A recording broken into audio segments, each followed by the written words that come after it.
Hello friends, welcome to the UPSC Analyzer. Today we will discuss newspaper analysis dated 20th June, and if you are liking this analysis then please like, share and subscribe, and if you want to join the Telegram group of UPSC Analyzer then you can join, link is in the description box. यहाँ पर first news है, no roll back, Agniveer aspirants must pledge they weren't among protesters. तो यहाँ पर lieutenant general Anil Puri ने क्या कहा है रिगार्डिंग स्कीम और स्कीम की क्यों ज़रूरत थी, तो यहाँ पर हम एक बार डिस्कस कर लेते हैं। तो पहला इंपॉर्टेंट पॉइंट ये है कि यूथफुलनेस को इंस्टिल करने के लिए ज़रूरत थी कि जो एवरेज एज है वो यहाँ पर कम की जाए। Several reports have recommended a younger military since 1989 to instill youthfulness। तो ये रिफॉर्म करना था, ये रिफॉर्म पेंडिंग था, उसके लिए कोई एक एप्ट टाइम नहीं मिल पा रहा था, लेकिन लास्ट 2 साल से कोई रिक्रूटमेंट नहीं हुआ, तो ये सोचा गया कि यही यहाँ पर टाइम है कि हमें ये चेंज कर देना चाहिए। तो नेचर और god gave us the opportunity in the form of the कोविड-19 pandemic to carry out the change that the military have been trying since 1984। तो इस स्कीम का कोई भी यहाँ पर रोल बैक नहीं होने वाला है और स्कीम के तहत रिक्रूटमेंट बहुत जल्दी स्टार्ट कर दिया जाएगा। तो Agniveers would form a distinct rank in the forces different from any other existing rank. तो एक डिस्टिंक्ट रैंक होगी, इनको एक तरीके का डिस्टिंक्टिव इंसिग्निया भी दिया जाएगा। The Agniveers will be eligible for only 30 days leave in a year. यहाँ पर जो ट्रूप्स को मिलती है उसके कंपैरिजन में सिर्फ यहाँ पर 1/3 लीव ही अग्निवीर्स को दी जाएगी। They will not be allowed to leave the services before 4 years। तो 4 साल से पहले ये लोग सर्विसेज को भी नहीं छोड़ सकते हैं। Lieutenant general Puri mention that even those who had cleared some stages of recruitment in the last 2 years, उनको भी यहाँ पर फ्रेश तरीके से अप्लाई करना पड़ेगा। Puri said that the governments announcements regarding reservation, जो यहाँ पर जैसे कि मिनिस्ट्री ऑफ डिफेंस ने यहाँ पर रिजर्वेशन की बात की, इसके अलावा यहाँ पर मिनिस्ट्री ऑफ होम अफेयर्स ने रिजर्वेशन की बात की कि हम CAPF में रिजर्वेशन देंगे, असम राइफल्स में रिजर्वेशन देंगे। तो इनका ये कहना है कि ये रिजर्वेशन पहले से ही देना तय था, ये प्रोटेस्ट की वजह से नहीं दिए गए रिजर्वेशन। तो प्रोटेस्ट की वजह से सिर्फ एक चेंज किया गया, वो ये जो फर्स्ट बैच ऑफ अग्निवीर्स है उनके लिए 2 साल का एज रिलैक्सेशन दिया गया। तो only change done by the military was the one time age relaxation to give a chance to those who had missed out in the last 2 years। अब Kargil review committee की रिपोर्ट से ये पाया गया था जो लार्ज नंबर ऑफ जवान्स हैं वो अपने 30s की एज में हैं और ऑफिसर्स को जो कमांड पोजीशन मिल रही है, तो and officers are getting command much later than in the past. तो यहाँ पर जो मिनिमम एज है और जो एवरेज एज है उसको कम करने के लिए ये रिफॉर्म लेना ज़रूरी था, जिसके लिए यहाँ पर ये अग्निपथ स्कीम लाई गई है। तो models of other countries were studied as well. In all countries it was seen that the average age जो मिलिट्री की है वो 26 से 28 साल होती है एंड ऑलमोस्ट ऑल कंट्रीज़ में यहाँ पर मल्टीपल एंट्री और एग्जिट एवेन्यूज़ होते हैं। तो इसी लाइन पर कोई रिफॉर्म करने की ज़रूरत थी जो कि अब किया गया है। तो youth for preferable because they can take more risk and have जुनून एंड जज्बा। फिर यहाँ पर sepoy to non commission ratio को भी इम्प्रूव करने के लिए ये रिफॉर्म लेना ज़रूरी था। तो he said Agnipath would bring down the sepoy to non commission officers ratio from 1:1.28 to 1:1। तो यहाँ पर कुछ चेंजेस लाने ज़रूरी थे, उसके लिए रिफॉर्म करना ज़रूरी था, जिसके लिए यहाँ पर अग्निपथ स्कीम को इंट्रोड्यूस किया गया। सेकेंड न्यूज़ हम डिस्कस करेंगे, big shortfall in hiring of ex serviceman across government departments. तो हमने जैसे कल न्यूज़ डिस्कस की थी कि 10% रिजर्वेशन दिया जाएगा in the CAPF and Assam rifles, इसके अलावा 10% रिजर्वेशन दिया जाएगा in the defence public sector undertakings. लेकिन इससे पहले भी एक्स सर्विसमैन को रिजर्वेशन दिया जाता था, लेकिन उसके बाद भी हम देखें रिप्रेजेंटेशन तो बहुत ज़्यादा कम है। तो ये हमें डेटा से पता चला है। तो while the centre has announced that 10% quota for Agniveers in the central armed police forces, ministry of defence and defence public sector undertakings official record show a big shortfall in the number of ex servicemen जिनको कि recruit किया जाता है in government jobs. तो यहाँ पर उनके लिए वैकेंसीज रिजर्व हैं, लेकिन उसके बाद भी वो यहाँ पर रिक्रूट नहीं हो पा रहे हैं। तो while 10% group C post and 20% group D post are reserve for ex serviceman in central government departments, लेकिन अगर हम उनका कॉन्स्टिट्यूशन देखें तो सिर्फ 1.29% यहाँ पर एक्स सर्विसमैन है इन ग्रुप C और इनको रिजर्वेशन मिला है 10%, लेकिन इनका यहाँ पर रिप्रेजेंटेशन सिर्फ 1.29% का है और ग्रुप D में सिर्फ 2.66% है across 34 of the 77 central government departments जिन्होंने यहाँ पर डेटा शेयर किया था DGR से। तो डेटा से हमें ये तो पता चला है कि रिजर्वेशन दिया गया है, लेकिन उसके बाद भी इनको जॉब्स नहीं मिल रही हैं। तो ये एक प्रॉब्लम है जो कि हमें डेटा से पता चली है। अब इसके रीज़न क्या हो सकते हैं, तो इसके रीज़न बहुत सारे हैं। पहला, the issue of shortfall in recruitment of ex serviceman has been raised at several meetings in the past. Effort should be made to increase the representation of ex-servicemen in government departments by way of filling the authorized ESM vacancies। तो यहाँ पर जो ex-servicemen vacancies हैं उनको fill करने की कोशिश की जानी चाहिए। अब फिल कैसे होंगी, तो पहले तो जब भी आप कोई भी जॉब सर्कुलर निकालें तो उस जॉब सर्कुलर में मेंशन करें कि यहाँ पर एक्स सर्विसमैन के लिए वैकेंसीज़ हैं, ताकि यहाँ पर जो एक्स सर्विसमैन है वो अप्लाई कर सके।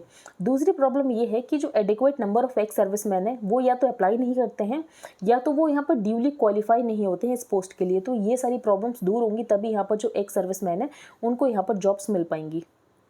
आगे हम चलते हैं text book revision slashes portion in history on Islamic rulers of India. तो यहाँ पर टेक्स्ट बुक का रैशनलाइजेशन किया गया है, जिसमें यहाँ पर इस्लामिक रूलर्स के बारे में बहुत सारा पोर्शन जो है यहाँ पर कट कर दिया गया है। तो ruling establishments view that Indian history glorifies invaders. तो ऐसा रूलिंग एस्टैब्लिशमेंट जो है करंट गवर्नमेंट, उसका ऐसा मानना है जो इंडियन हिस्ट्री है वो यहाँ पर इन्वेडर्स और मुगल्स को तो बहुत ज़्यादा ग्लोरीफाई करती है, लेकिन यहाँ पर पांड्यास, चोलास, मौर्यास, गुप्तास, अहोम्स के बारे में ज़्यादा कुछ बुक्स में नहीं दिया हुआ है। तो it found that most of the changes related to Muslim rulers have been made in one text. इसके अलावा और भी टेक्स्ट बुक्स में कुछ चेंजेस किए गए हैं, और यहाँ पर जो एनसीईआरटी है उसका रैशनलाइजेशन किया गया है, जिसमें ये सारे चेंजेस किए जा रहे हैं। अब हम नेक्स्ट न्यूज़ डिस्कस करते हैं। तो ये जो न्यूज़ है, bird strikes force two planes to return. तो यहाँ पर एक पेन है कि पेन मैसेज क्या होता है, तो एक बार हम डिस्कस कर लेते हैं। Pan message is signalled by cockpit crew to declare that they have a situation, जो कि अर्जेंट है, लेकिन उसमें कोई ऐसा इमीडिएट डेंजर नहीं है टू एनीवंस लाइफ और टू द एयरक्राफ्ट इटसेल्फ। तो पेन मैसेज हो सकता है, ये कीवर्ड पूछा जा सके कि पेन मैसेज न्यूज़ में था, ये क्या होता है।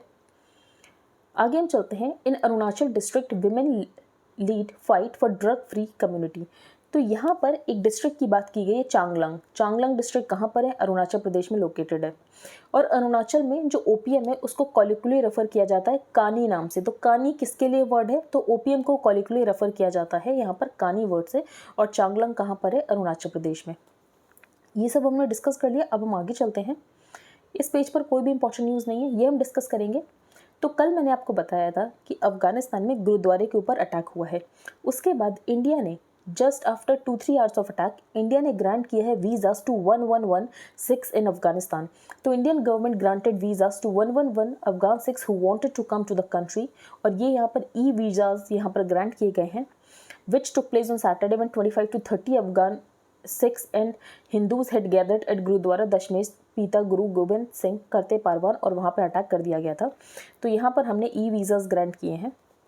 नेक्स्ट न्यूज़ है, look forward to taking ties to new domain says Jaishankar. तो external affairs minister S Jaishankar की यहाँ पर बात हुई है with his counterpart A K Abdul Momen, और ये बांग्लादेश के मिनिस्टर है। तो external affairs minister S Jaishankar on Sunday said India is looking forward. तो यहाँ पर हम बांग्लादेश के साथ कोलैबोरेट करेंगे और न्यू एरियाज ऑफ कोऑपरेशन, जो कि होगा artificial intelligence, cyber security, startups, fintech. तो बेसिकली रिलेशंस के बारे में कुछ वर्ड्स आपको पहले से पता होने चाहिए। यही वर्ड्स आपको मेनली हर जगह मेंशन करने होते हैं, बस कुछ डिफरेंस होता है। तो जैसे कि आर्टिफिशियल इंटेलिजेंस के साथ कोलैबोरेट करेंगे, साइबर सिक्योरिटी के साथ करेंगे, स्टार्टअप्स के साथ करेंगे, फिनटेक के साथ करेंगे। 7th round of the India Bangladesh joint consultative commission, जो कि न्यू दिल्ली में हुआ है संडे में, और वहाँ पर ही ये टॉक्स हुए हैं। बाकी इंडिया ने अश्योर किया है कि फ्लड से डील करने के लिए बांग्लादेश को जो भी सपोर्ट की ज़रूरत है, तो हम यहाँ पर बांग्लादेश को सपोर्ट या असिस्टेंस प्रोवाइड करेंगे। नेक्स्ट पेज पर हम चलते हैं, द इन्फ्लेशन टाइट रोप। एक बार हम ये डिस्कस कर लेते हैं। इन्फ्लेशन जो target reserve bank of India को दिया गया है, तो रिजर्व बैंक ऑफ इंडिया को इन्फ्लेशन मेंटेन करना पड़ता है 4%। तो यहाँ पर +-2 का बेसिकली +-2 का बैंड होता है। तो 2 से लेकर 6% तक यहाँ पर आरबीआई को इन्फ्लेशन को मेंटेन करना होता है। अब आरबीआई ने कोई एक्शन नहीं लिया। According to the author, RBI ने तब एक्शन लिया जब इन्फ्लेशन यहाँ पर 7% से ऊपर जा चुका था। तो only after inflation hit 7% did it raise the repo rate. तो रेपो रेट आरबीआई ने तब इंक्रीज किया जब यहाँ पर इन्फ्लेशन जो है 7% के मार्क को भी क्रॉस कर चुका था। A fact that some part of inflation is coming from abroad is an added complication. तो यहाँ पर जो इन्फ्लेशन इंक्रीज हुआ है उसके कुछ रीजंस यहाँ पर ग्लोबल रीजंस भी हैं। फॉर एग्जांपल यहाँ पर जो यूक्रेन और रशिया के कॉन्फ्लिक्ट है, फिर यहाँ पर यूएस में भी बहुत ज़्यादा इन्फ्लेशन चल रहा है। तो कुछ यहाँ पर इंटरनेशनल रीजंस है जिसकी वजह से इन्फ्लेशन देखने को मिला है। अब यूएस जो है, यूएस जब अपना रेट्स इंक्रीज कर रहा है तो उसकी वजह से इंडिया से जो फंड्स हैं वो बाहर जा रहे हैं। तो इंडिया से जब आउटफ्लो फंड हो रहा है उसकी वजह से डेप्रिसिएशन ऑफ रुपी हो रहा है। तो there has also been a steady outflow of foreign funds from the stock market. This could cause the rupee to depreciate, in turn raising the prices of imported goods. और इसकी वजह से जो हमारा इन्फ्लेशन है वो और ज़्यादा इंक्रीज हो रहा है। तो हमारा अगर रुपये डिप्रिशिएट हो रहा है तो जो हमारे इंपोर्टेड गुड्स हैं उनका प्राइस बढ़ रहा है, तो जिसकी वजह से हमारे इन्फ्लेशनरी वोज और ज़्यादा इंक्रीज हो रहे हैं। सप्लाई शॉक्स भी एक प्रॉब्लम है, तो सप्लाई शॉक्स भी एक प्रॉब्लम है। तो दूसरी प्रॉब्लम ये भी हो जाती है, actually interest rate should rise more than inflation, so the real interest rate rise. Basically जो इंटरेस्ट रेट होना चाहिए वो इन्फ्लेशन से ज़्यादा होना चाहिए, कि इन्फ्लेशन अगर 7% पे है तो यहाँ पर जो इंटरेस्ट रेट होना चाहिए वो 8% पे होना चाहिए, लेकिन ऐसा नहीं किया जाता है। तो actually interest rate should rise more than inflation, so the real interest rate rise causing a compression in demand, जिसकी वजह से यहाँ पर इन्फ्लेशन जो है वो कम हो सके। Until recently, the inflation rate was well within its target range, but with the supply side shocks हम देख सकते हैं कि कैसे इन्फ्लेशन कितना ज़्यादा इंक्रीज हो गया।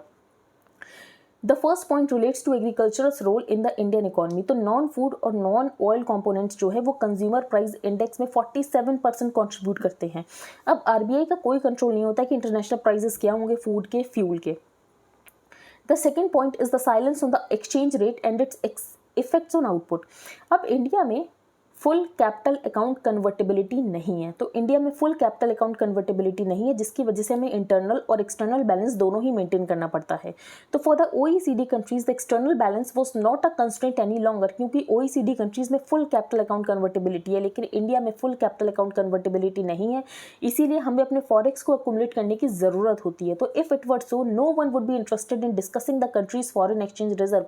तो अगर इंडिया के पास भी फुल कैपिटल अकाउंट कन्वर्टेबिलिटी अगर होती तो हमें अपने फॉरेन एक्सचेंज रिजर्व के बारे में सोचने की ज़रूरत ही नहीं पड़ती, क्योंकि हम फॉरेन एक्सचेंज रिजर्व को इंस्टेंटेनियसली जनरेट कर सकते हैं अगर हम अपनी डोमेस्टिक करेंसी को जाकर एक्सचेंज कर दें। लेकिन इंडिया ने क्यों यहाँ पर फुल कैपिटल अकाउंट कन्वर्टेबिलिटी नहीं रखी, उसके भी अपने कुछ रीजंस हैं। But portfolio inflows can and do reverse themselves in about 6 months. The foreign exchange जो reserves हैं वो यहाँ पर fall हो चुके हैं from around $640 billion to around $600 billion। तो आरबीआई ने फॉरेक्स खरीदे हैं रुपीज़ के साथ, फिर मार्केट में रुपीज़ इंक्रीज़ हो गए, तो आरबीआई ने यहाँ पर उन रुपीज़ को भी खींचने की कोशिश की ताकि मार्केट में इन्फ्लेशन ना हो जाए। तो बेसिकली यहाँ पर आरबीआई को बहुत कुछ करना पड़ता है इन्फ्लेशन को मेंटेन करने के लिए, और साथ ही साथ यहाँ पर फॉरेक्स रिजर्व्स को अकुमुलेट करने के लिए।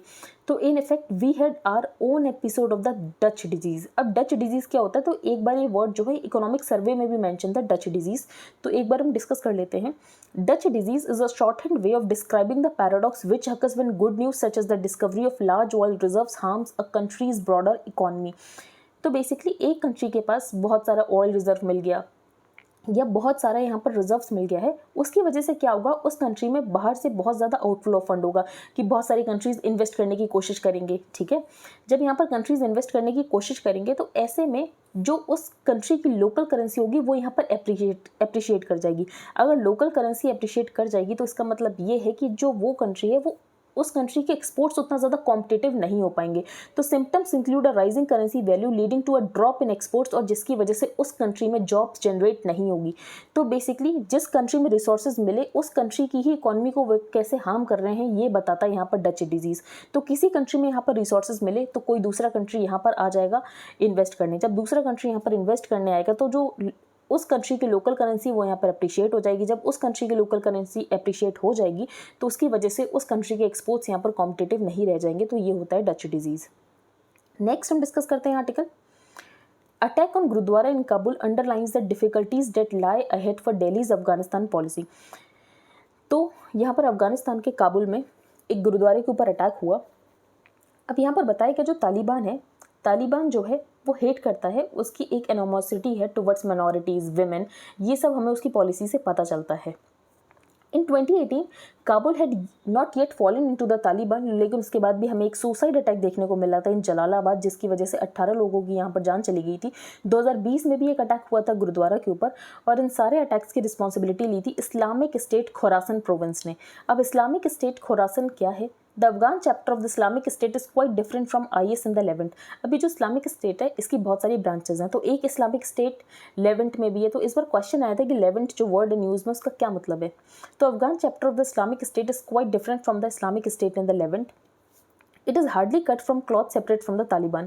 तो कुछ यहाँ पर डिसग्रंटल्ड तालिबान थे जिन्होंने यहाँ पर Islamic state of Khurasan province बना दिया, और फिर इसमें कुछ हक्कानी ग्रुप के भी मेंबर्स हैं, तो ये सब इसमें बताया गया। तो ये इंपॉर्टेंट नहीं है। उसके बाद दिल्ली ने क्या किया, दिल्ली ने मैंने आपको बताया कि इमरजेंसी वीज़ा 6 को दिया। तो they had been living in fear inside Karte Parwan since the Taliban takeover. और ऐसे में इंडिया अगर कोशिश करता है कि अफगानिस्तान के साथ हम अपनी टाइज बढ़ाएं, तो ऐसे अगर अटैक्स होते रहेंगे तो अफगानिस्तान के साथ टाइज बढ़ाना पॉसिबल नहीं है। तो the attack comes days after an Indian team of diplomats and other officials visited Kabul and met with the Taliban foreign minister, और नेक्स्ट डे हमें यहाँ पर अटैक देखने को मिल गया। नेक्स्ट हम डिस्कस करेंगे an oil palm plan for home, ये हम डिस्कस करेंगे। तो वर्ल्ड ट्रेड ऑर्गेनाइजेशन जिसकी 12th मिनिस्टेरियल कॉन्फ्रेंस हुई है जेनेवा में, जो कि लास्ट वीक ही कंक्लूड हुई है, तो यहाँ पर कुछ क्वेश्चंस डिस्कस हुए थे WTO में। पहला तो ये, क्या ट्रिप्स को वेव ऑफ कर देना चाहिए वैक्सीन के मैन्युफैक्चरिंग के लिए। दूसरा ये, जो पब्लिक स्टॉक होल्डिंग होनी चाहिए फूड सिक्योरिटी पर्पसेस के लिए, उसके लिए क्या रूल्स होने चाहिए। तीसरी ये, जो फिशरीज़ हैं उसमें जो सब्सिडीज़ है उनको एलिमिनेट किया जाना चाहिए। चौथा, ये जो ई-कॉमर्स है उसमें मोरेटोरियम होना चाहिए, नहीं होना चाहिए। तो it is worth noting that the ministerial conference is the top decision making body of the agency। तो WTO की टॉप डिसीजन मेकिंग बॉडी यहाँ पर होती है मिनिस्टेरियल कॉन्फ्रेंस, और यहाँ पर WTO की रिस्पॉन्सिबिलिटी ये है जो ट्रेड है वो यहाँ पर हो सके, स्मूथली हो सके, प्रेडिक्टेबली हो सके और फ्रीली हो सके। अब जहाँ तक एग्रीकल्चर कंसर्न है, तो एग्रीकल्चर को लेकर कैसे रूल्स होने चाहिए ड्यूरिंग द पैंडेमिक, क्योंकि जब भी कोई पैंडेमिक होता है, वॉर होते हैं, तो यहाँ पर जो एक्सपोर्ट वाले कंट्रीज़ होते हैं ये क्या करते हैं, अपने एक्सपोर्ट के ऊपर बैन लगाते हैं। उन्हें ये लगता है कि हमारी जो पॉपुलेशन है, लोकल पॉपुलेशन, उसके लिए इनफ रिसोर्सेज होने चाहिए, लेकिन इसकी वजह से जो नेट इम्पोर्टिंग कंट्रीज़ होते हैं उनके लिए यहाँ पर प्रॉब्लम्स जनरेट हो जाती हैं। तो as far as agriculture, trade and food security are concern, the challenge is to figure out the most appropriate trading rules in dire situations like pandemics, war, social political disruptions और natural disasters. तो जो countries है वो inward looking हो जाते हैं। जब भी कोई वॉर होती है, जब भी कोई पैंडेमिक होता है, वो सिर्फ अपने कंट्री के लोगों के बारे में सोचने लगते हैं और ऐसे में वो बैन लगा देते हैं। फॉर एग्जांपल, रशिया ने एक्सपोर्ट बैन लगा दिया व्हीट और सनफ्लावर ऑयल पर। यूक्रेन ने बैन लगा दिया on exports of food staples. Indonesia ने बैन लगा दिया on palm oil exports. Argentina ने बैन लगा दिया on beef exports. Turkey, Kyrgyzstan and Kazakhstan ने बैन लगा दिया on a variety of grain products. India ने भी यहाँ पर बैन लगा दिया था व्हीट के ऊपर। तो sudden action such as these exacerbate the pressure in global trade, और इसकी वजह से इन्फ्लेशन में और ज़्यादा स्पाइक हमें देखने को मिलता है, और यहाँ पर जो फूड इंपोर्टिंग कंट्रीज़ है उनकी फूड सिक्योरिटी यहाँ पर थ्रेटन हो जाती है। तो इस बात से हमें ये पता चलता है, जैसे इंडिया को भी ये लगता है कि हमें सेल्फ रिलायंट होने की ज़रूरत है। अगर हम सेल्फ रिलायंट नहीं होंगे और अगर हम दूसरी कंट्रीज़ के ऊपर डिपेंडेंट होंगे, तो उसकी वजह से जो दूसरी कंट्री है वो कभी भी अपने एक्सपोर्ट्स के ऊपर बैन लगा सकती है। तो supply disruptions during the pandemic in the Russia Ukraine war have led many nations to think about self-sufficiency in critical food items, or at least reduce their excessive dependence on imports of essential food products। अब यहाँ पर दो term की बात की गई, एक है सेल्फ सफिशिएंसी और सेल्फ रिलायंस। अब इन दोनों टर्म में डिफरेंस क्या है? तो सेल्फ सफिशिएंसी का मतलब ये है कि पूरी तरीके से इंपोर्ट बैन कर दो और इंडिया में ही उसको प्रोड्यूस किया जाए। तो while self sufficiency would imply replacing all imports of A commodity at any cost, भले कितना भी महंगा आपको पड़ रहा हो लेकिन आप अपने यहाँ ही बनाओ। सेल्फ रिलायंस का क्या मतलब है? सेल्फ रिलायंस का मतलब ये है कि आप कंपैरेटिव एडवांटेज देखकर बनाओ कि आपको यहाँ पर इंपोर्ट किया हुआ सस्ता पड़ रहा है, या आप अगर खुद डोमेस्टिक प्रोड्यूस करोगे तब आपको यहाँ पर सस्ता पड़ेगा। तो सेल्फ रिलायंस का मतलब ये है कि आप प्रोड्यूस करो, आप इंपोर्ट्स के ऊपर डिपेंडेंस कम करो, लेकिन आप यहाँ पर कंपैरेटिव एडवांटेज को भी फैक्टर में लो। Let us take India's case. अब इंडिया का केस क्या है? तो इंडिया के जो एग्री एक्सपोर्ट्स हैं वो $50.3 बिलियन थे फाइनेंशियल ईयर 2022 में, और एग्री इंपोर्ट्स हमारे $32.4 बिलियन थे। तो इसका मतलब ये है जो इंडिया का एग्रीकल्चर है वो यहाँ पर ग्लोबली कॉम्पिटिटिव तो है, लेकिन जो हमारे यहाँ पर इंपोर्ट्स थे उसमें 59% जो इंपोर्ट था वो यहाँ पर एडिबल ऑयल का था। तो क्या हमें एडिबल ऑयल के लिए सेल्फ रिलायंस होना ज़रूरी है? तो palm oil comprises more than 50% of India's edible oil imports, followed by soybean oil and then sunflower oil. फिर एडिबल ऑयल इंपोर्ट्स के बाद हम यहाँ पर इंपोर्ट करते हैं fresh fruits and vegetables, then pulses, then spices, then cashew among others. Prime minister ने launch किया था national edible oil mission oil palm in 2021। अब इंडियन पॉलिसी मेकर्स को ये बात पता है कि अगर हमें आत्मनिर्भरता चाहिए एडिबल ऑयल्स में, तो उसके लिए हमें बहुत सारा लैंड अलॉट करना पड़ेगा ऑयल्स की प्रोडक्शन के लिए। तो such a large tract of land will not be available जब तक हम यहाँ पर सीरियल्स के अंडर से लैंड कट नहीं करेंगे। तो this could endanger the country's food security even more. तो अगर हम सीरियल से यहाँ पर लैंड कट करके अलॉट कर देंगे for the edible oil production, तो उसकी वजह से हमारी फूड सिक्योरिटी को और ज़्यादा खतरा हो सकता है।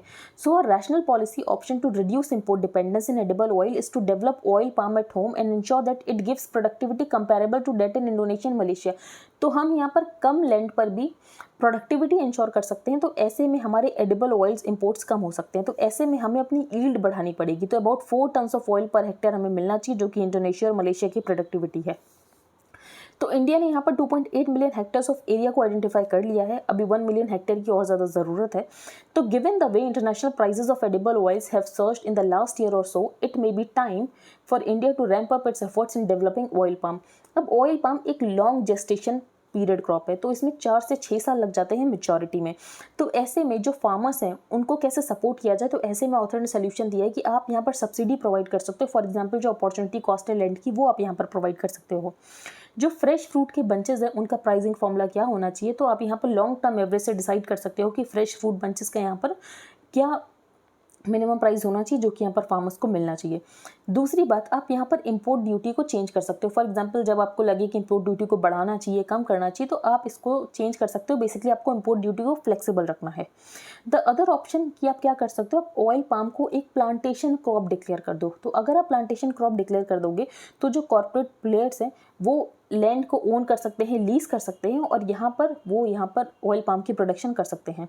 तो overall unless India thinks holistically and adopts a long term vision, तो एडिबल ऑयल्स के हमारे इंपोर्ट्स कम हो, वो ब्लीक दिखता है अगर हम ये सारे रिफॉर्म्स ना लें। तो ये सारे रिफॉर्म्स लेने की ज़रूरत है अगर हम ऑयल पाम में सेल्फ रिलायंट होना चाहते हैं। आगे हम चलते हैं। As battle grind on in Ukraine's east, NATO chief says war could last years. तो यहाँ पर जो यूक्रेन और रशिया का वॉर है ये सालों साल चल सकता है, ऐसे यहाँ पर नेटो के चीफ का कहना है। तो war in Ukraine could last for years, the head of NATO said on Sunday, calling for steadfast support from Ukraine allies. और यहाँ पर जो यूक्रेन के एलाइज है वो यहाँ पर यूक्रेन को वेपन्स प्रोवाइड करें, क्योंकि यहाँ पर जो रशिया है वो ईस्ट में अटैक करने की कोशिश कर रहा है। तो डॉनबास रीजन को अगर यहाँ पर यूक्रेन वापस लेना चाहता है रशिया से, तो यहाँ पर यूक्रेन के जो एलाइज हैं उनको यहाँ पर यूक्रेन को सपोर्ट और वेपन्स प्रोवाइड करने की ज़रूरत है। Islamic state of Khurasan province ने यहाँ पर रिस्पॉन्सिबिलिटी ली है जो भी अटैक हुआ है गुरुद्वारा में अफगानिस्तान में। नेक्स्ट हम डिस्कस करेंगे more than 200 killed in Ethiopia's deadliest ethnic attack.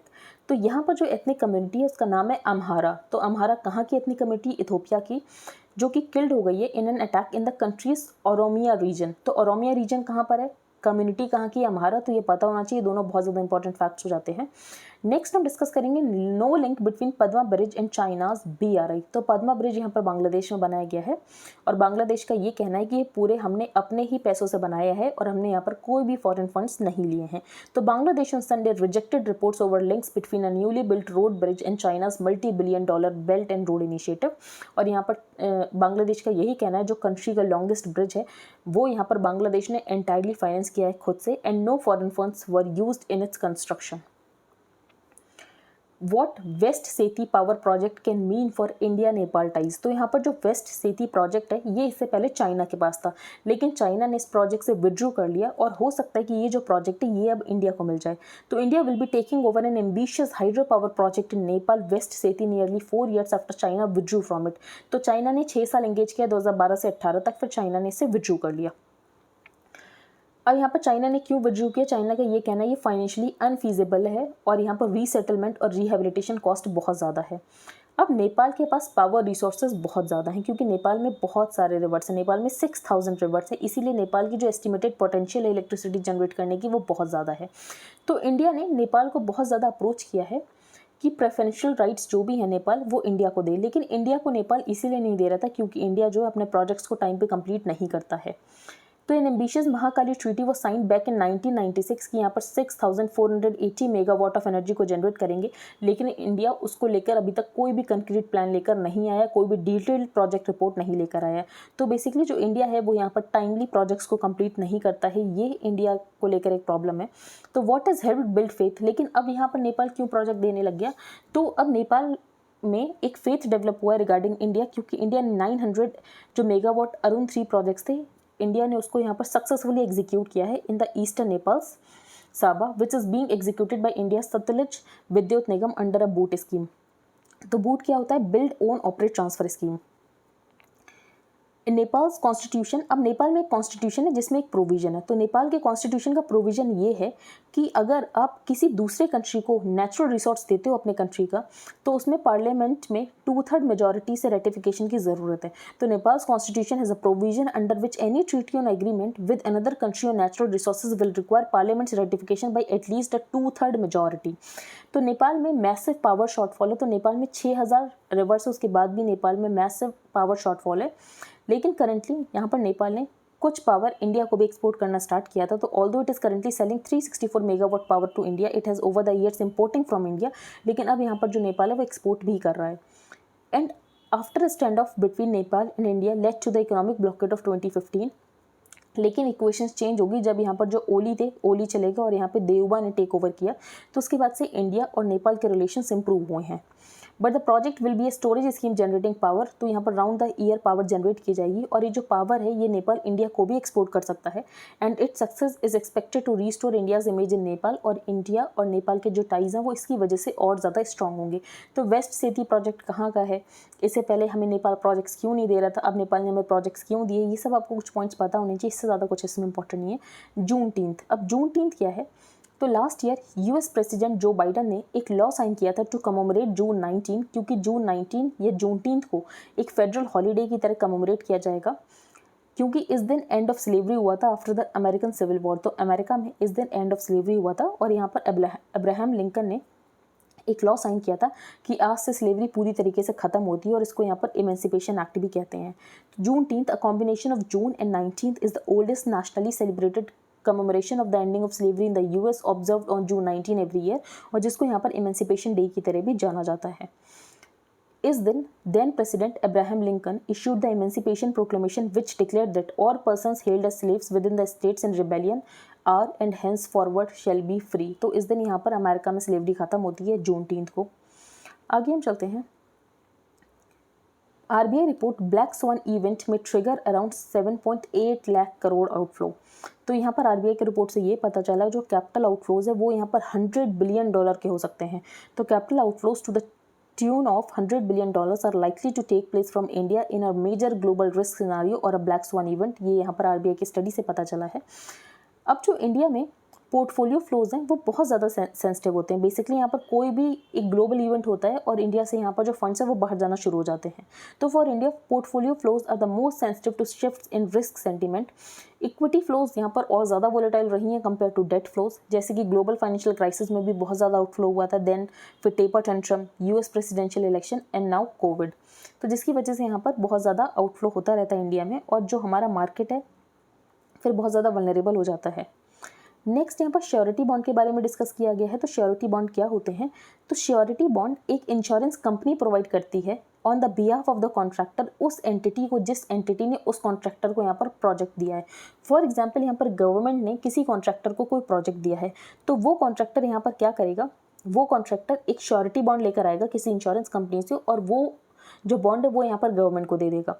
तो अगर यहाँ पर वो कॉन्ट्रैक्टर अपने प्रोजेक्ट को टाइम पे कंप्लीट नहीं करता है, तो यहाँ पर जो गवर्नमेंट है वो उस बॉन्ड के बेसिस पे अपने लॉसेस को रिकवर कर सकती है। तो a surety bond is provided by the insurance company on behalf of the contractor to the entity which is awarding the project. जब भी यहाँ पर प्रिंसिपल, इन दिस केस वो कॉन्ट्रैक्टर जो यहाँ पर प्रिंसिपल है, अगर वो यहाँ पर बॉन्ड्स के टर्म को ब्रेक करेगा, तो जो यहाँ पर हार्म्ड पार्टी जैसे कि गवर्नमेंट, तो वो यहाँ पर क्लेम कर सकती है on the bond to recover losses. तो ये श्योरिटी बॉन्ड आपको पता होना चाहिए। श्योरिटी बॉन्ड यहाँ पर इंश्योरेंस कंपनी प्रोवाइड करेगी गवर्नमेंट को, मेरे एग्जाम्पल में यहाँ पर गवर्नमेंट को प्रोवाइड करेगी on the behalf of the contractor. अगर कॉन्ट्रैक्टर यहाँ पर प्रोजेक्ट कंप्लीट नहीं करता है, तो यहाँ पर जो गवर्नमेंट है वो यहाँ पर लॉसेस को रिकवर कर सकती है बॉन्ड को क्लेम करके। तो आई होप आपको आज का न्यूज़पेपर समझ आ गया हो। If you like the video then please like, share and subscribe. Thank you and have a nice day.